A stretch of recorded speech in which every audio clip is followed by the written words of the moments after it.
Stock है shorting idea, वो है आईसीआईसीआई प्रू, ट्रेड कर रहा है 543 के आसपास, स्टॉप होना चाहिए 550 का। पॉसिबल है कि 530 देखने को मिल सकते हैं, स्लाइड पॉसिबल है और भी।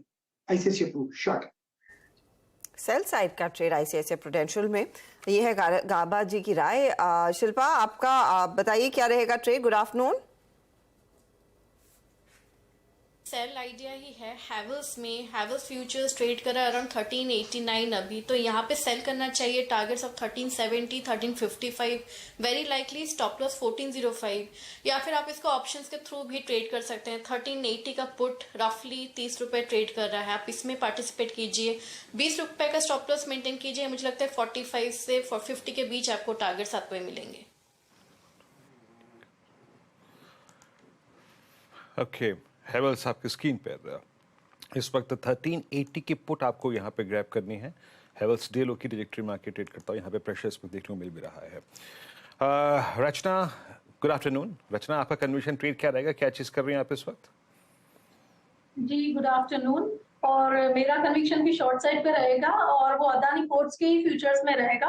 अदानी पोर्ट्स के फ्यूचर्स में जिस हिसाब से चार्ट में ब्रेकडाउन आया है, न्यूज आगे कितनी बढ़ेगी वो हमें नहीं पता, लेकिन चार्ट का ब्रेकडाउन ये कहता है कि यहाँ पे फॉलो थ्रू मिलना चाहिए। तो इसलिए हम अदानी पोर्ट्स के फ्यूचर्स को शॉर्ट करेंगे, ऐसे लगाएंगे 810 पे, और डाउन साइड पे हमारा पहला टारगेट होगा 785 और दूसरा टारगेट होगा 760। ओके, चलिए तो फिर इस समय काफी शॉर्ट ट्रेड्स अदानी पोर्ट्स। रचना की पिक। मानस, गुड आफ्टरनून। मानस, आप क्या पिक करेंगे? गुड आफ्टरनून अनुज जी। तो देखिए, एचडीएफसी लाइफ में बिकवाली करनी है। एचडीएफसी लाइफ पहले से ही लोअर टॉप लोअर बॉटम बना रहा था, लेकिन आज स्टॉक ने अपने 100 डे मूविंग एवरेज को भी ब्रीच किया, उसके नीचे गया है। आई थिंक स्टॉक अब तैयार है अपने 200 डे मूविंग एवरेज को टेस्ट करने के लिए। तो एचडीएफसी लाइफ के फ्यूचर में बिकवाली करिए।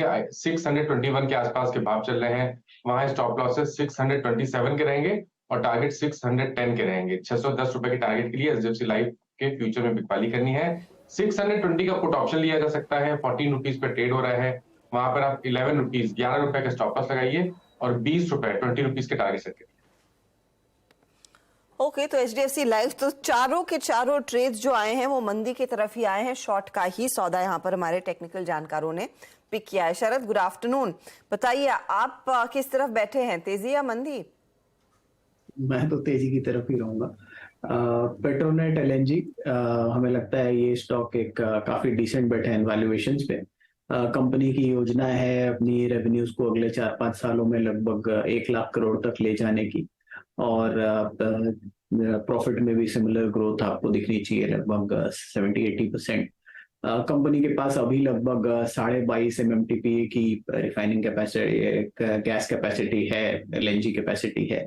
हमें लगता है वो रिगैसिफिकेशन कैपेसिटी में और करीब 5 मिलियन टन 5 MMTPA का वो एडिशन दहेज में भी कर रहे हैं, कुछ और एडिशनल इंफ्रास्ट्रक्चर भी वहां पे एनहांस कर रहे हैं।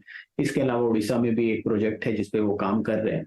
अभी कैपेसिटी यूटिलाइजेशन लगभग 66-65-70% के आसपास है, तो काफी बड़ा ग्रोथ जो कैपेसिटी यूटिलाइजेशन रैंप अप है उससे आना चाहिए, क्योंकि कोची वाली रिफाइनरी में उनको ग्रेजुअली कोची वाले जो रिफाइनिंग प्रोजेक्ट, गैसिफिकेशन प्रोजेक्ट है, रिगैसिफिकेशन, वहां से जो एग्जीक्यूशन का पूरा इंफ्रास्ट्रक्चर है वो तैयार हो गया, उसका फायदा होना चाहिए। प्लस उड़ीसा में भी वो एक कैपेक्स की बात कर रहे हैं जो काफी इनिशियल स्टेजेस पे है, तो उसका भी फायदा आने वाले समय में मिलना चाहिए। और 4-1% के आसपास की डिविडेंड यील्ड भी है। तो लॉन्ग टर्म में तो मैं काफी बुलिश हूँ, बट इमीडिएटली अगर साल 1.5 साल का भी व्यू रखते हैं तो हमें लगता है अगले साल भी ईपीएस करीब 23-24 रुपए के आसपास आनी चाहिए।